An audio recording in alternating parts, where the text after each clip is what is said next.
Hello, thanks for checking out the Media Marketing Podcast. I'm your host, Brian Cargill, and today we're going to be talking about video.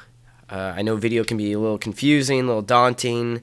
We watch it all the time, but have you actually implemented video into your own marketing strategy? That is what we will be talking about today. And yes, I know it is somewhat ironic that I am doing a podcast about video, but have no video to show for this podcast. That is because video is its own beast, and I think for myself, I know what it takes, and I'm somewhat of a perfectionist. So just to get things off the ground with this podcast, I think focusing on one thing at a time, which is just the audio component, then incorporating video later on, will be something that'll help motivate me and continue to produce episodes, which in the early stages of a podcast, for those of you who have not started one but are looking to do that, it takes consistency and it has a learning curve, and just building up those habits and producing something that your audience can look forward to each week, each month is a big part of the whole production process. So my own personal background in video is I've been doing it for about 7 years. I started out as just a hobby with some friends, and it's later developed into a career at my previous employer, doing it for a professional service firm for 4 years. And I've been doing it ever since. I think it's a great way to leverage your personal brand. It's a great way for people to see you as a professional and get that emotional connection. And it's shareable, and it's unique just to you. So it's a great medium. I think I've seen a few stats out there that say by year 2020, 2021, kind of the early next turn of the decade, we're going to see video a lot more prevalent. We'll see a lot more prevalence in the marketplace. So if your company doesn't even have a video right now, you're starting to fall behind on the trends. I would say previously, it used to be that you needed a website. Now, if you also have a website, you should have some form of video content that showcases the expertise and the people behind your organization. But anyway, a little bit of an update on myself. I am doing a Google Analytics certification right now, so I'm looking forward to being able to track on my own personal website, provide that value to my customers and clients, as well as track the video side of things, how that's actually doing. Because, in the past I've made content, but to truly deep dive and see how the content is performing and then building upon what's working and what's not, I think is huge. And then you're spending less time spinning your wheels and less time throwing spaghetti at the wall to see what sticks. So, that's a little update on me, and let's get started. Thank you for checking out the Media Marketing Podcast, a place where you can learn all things media and marketing related. Don't miss a beat in boosting your business and your brand. In each episode, you'll gain valuable insights, tools, and strategies to apply to your marketing efforts. And now your host, Brian Cargill. Okay, so today we're talking video. Obviously, we can't dive too deeply into everything. There's just so much to cover. I've been doing it for 7 years, so that's 7 years of knowledge and expertise, but I'm going to break it down into something that's manageable and understandable and just give you a general overview. But as this podcast series goes on, I might dive deeply into one specific sector of video. So why is video confusing for a lot of people? I think, one, you have the equipment issue. What are you going to talk about? That's another thing. What's actually going to be the topic? Where are you going to share it? And then there's also the emotional kind of ego side of things that people are afraid to put their face and put their likeness out there if they don't have a lot of confidence, if they've had an uncomfortable experience in the past. So today we're going to be working through all those, as well as talking about strategy, some other resources, and even the misconceptions around video. So there's a couple ways of doing video. You can hire someone. You could either also do it yourself in-house, or you could do a combination of the two. Now, a lot of times why people would want to do it in-house is you want to save money. You maybe want to have some more control over the creative process. But then that comes at the cost of your own time. There's a learning curve to all of this because, one, you have to learn how to capture the information, capture the visual and audio side of things, and then you have to ingest that into some kind of software to edit. And it usually takes probably about 4 to 5 times longer than what you'd anticipate because it's a new thing. Hiring someone, that also has its pros and cons to it. If you go outside of house and you hire an agency or a video production company, one, you have to make sure that you convey to them the actual likeness and feel of your organization. Make sure that they get your brand on target there. But they're going to be saving you time. Obviously, it's an exchange of services, so you're going to be paying them for that. And I think the average you should be looking to pay for a video. I mean, if you can get a great deal for around $700-800, that's nice. But you're looking at an investment, and I say that as an investment, something that's from $700-800 up to $2,000, $3,000, $5,000, depending on how ambitious you're getting with what you decide to shoot, how many people are on camera. These are all factors that play into it. So, with that being said,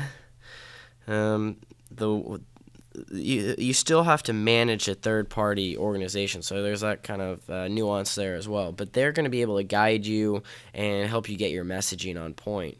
If you're a smaller organization, they'll actually, with a video, it forces you to be concise with your message. There isn't as much fluff or just kind of endless rambling that can sometimes happen in a blog post, or you might repeat yourself a few times. A video is you're getting all the information across in a minute or two, which I know the difference between 1 minute and 2 minutes doesn't sound like a lot, but in the video world, that's like years, and that can be the difference of a pretty big chunk in your budget.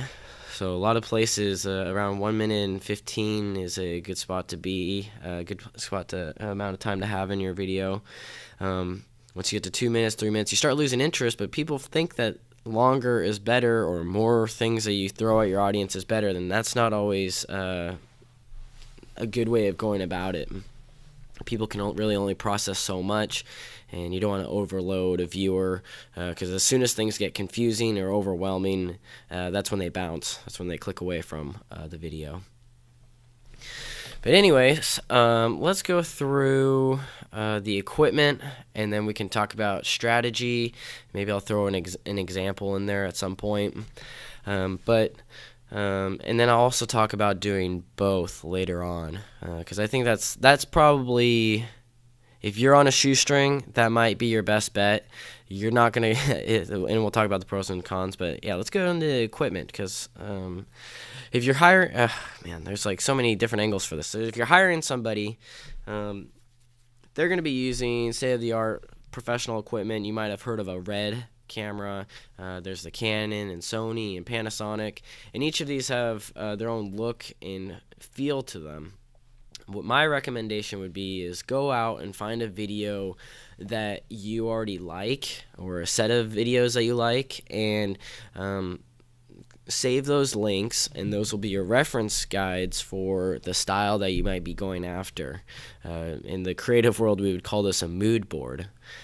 And so that's a good place to start. And if you're wanting to create a certain look, you do that with the cameras, you do that with the color grading, which that starts to get a little bit more in the weeds.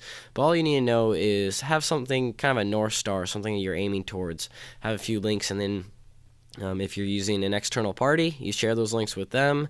If you're doing it in-house, you say, okay, you start to break it down like a director or someone who actually studies film would do. And you can do screen grabs by doing snapshots of the video itself, and then because video is a moving thing, moving you from point A to point B, or you just reference it every once in a while as a stylistic type venture.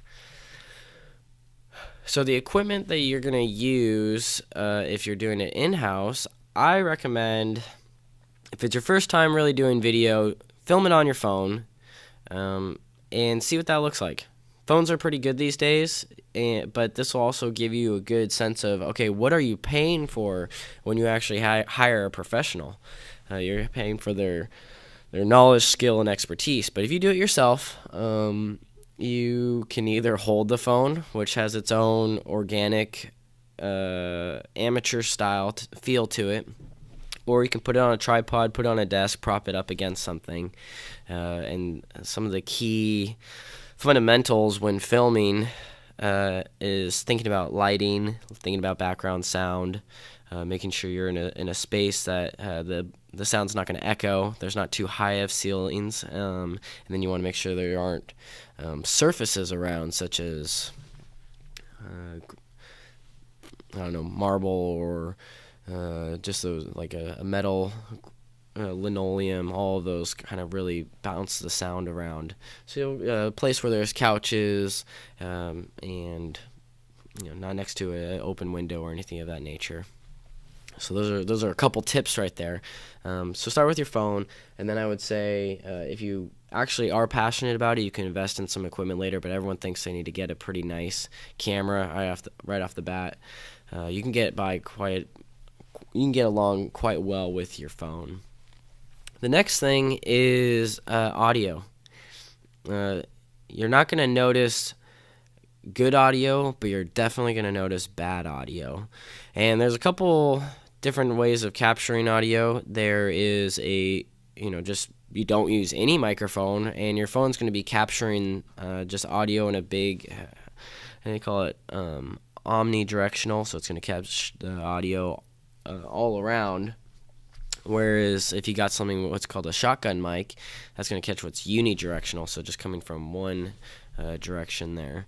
And it'll somewhat filter out the sound around it. That's your second best bet. And then your third best bet, if you're going to be in a noisy environment, if you're outside and it's windy, the lav mic is the best thing to use. And that's this little mic that clips on. And I'm going to put these links in the description for different equipment and the audio that you can use.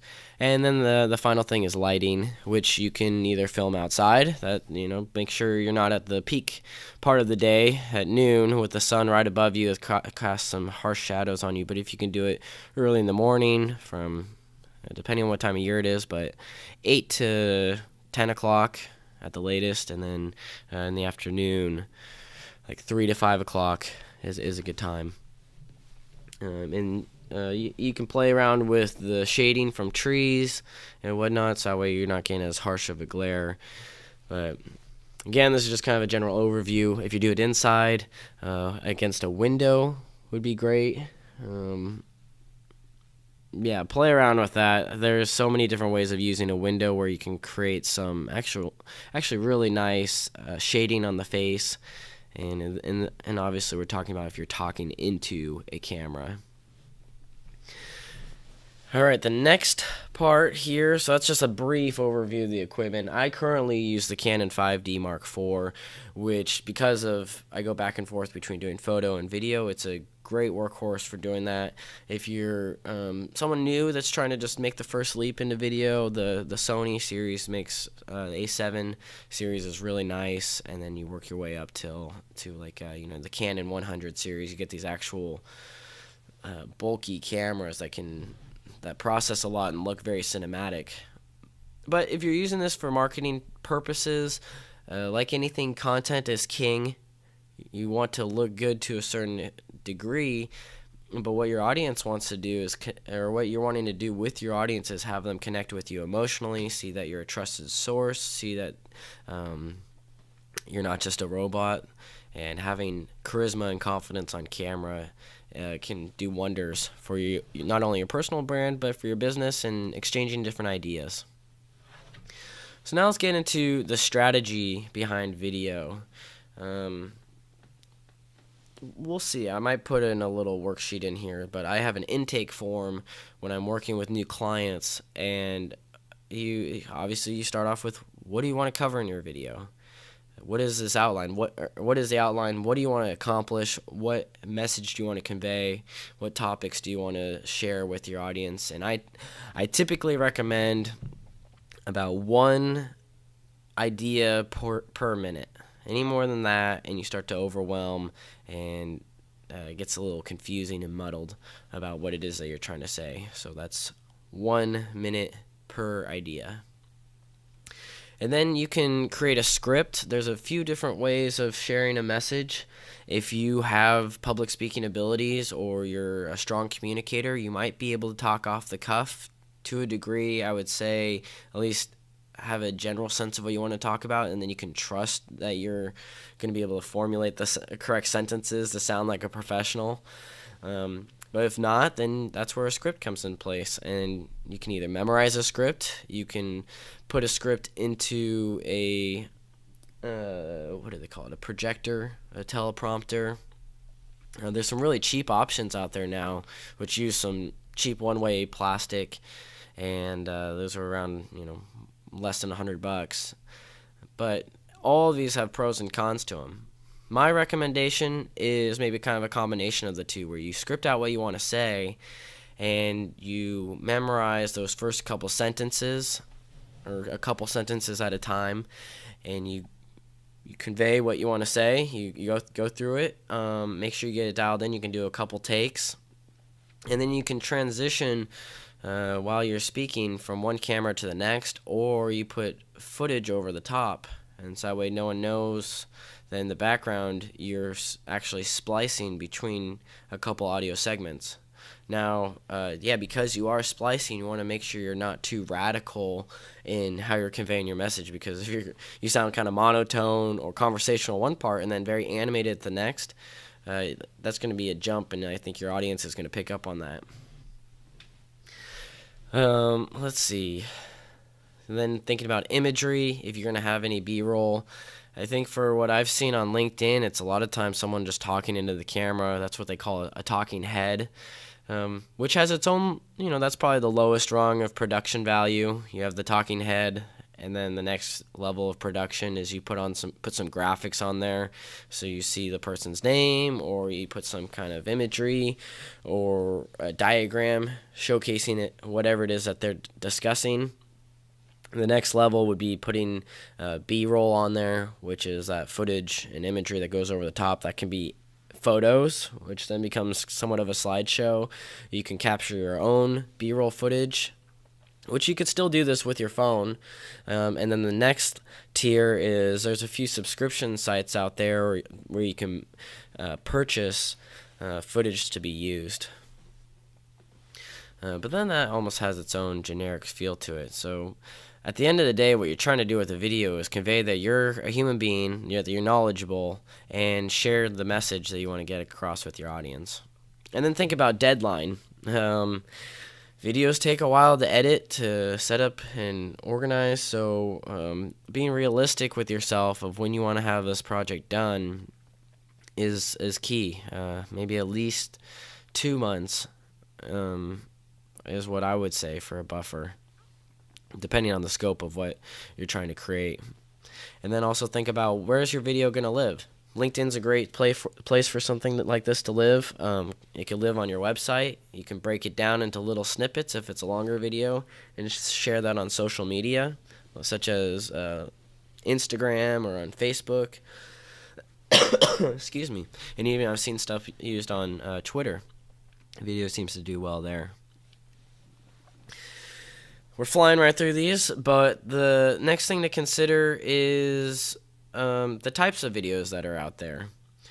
If you go to my website, briancargill.com, under the video section, I provide a free video roadmap that you can download, and that gives you a sense of the different types of videos. And on that roadmap, there's the About video, which is something that could live as a landing page on your website.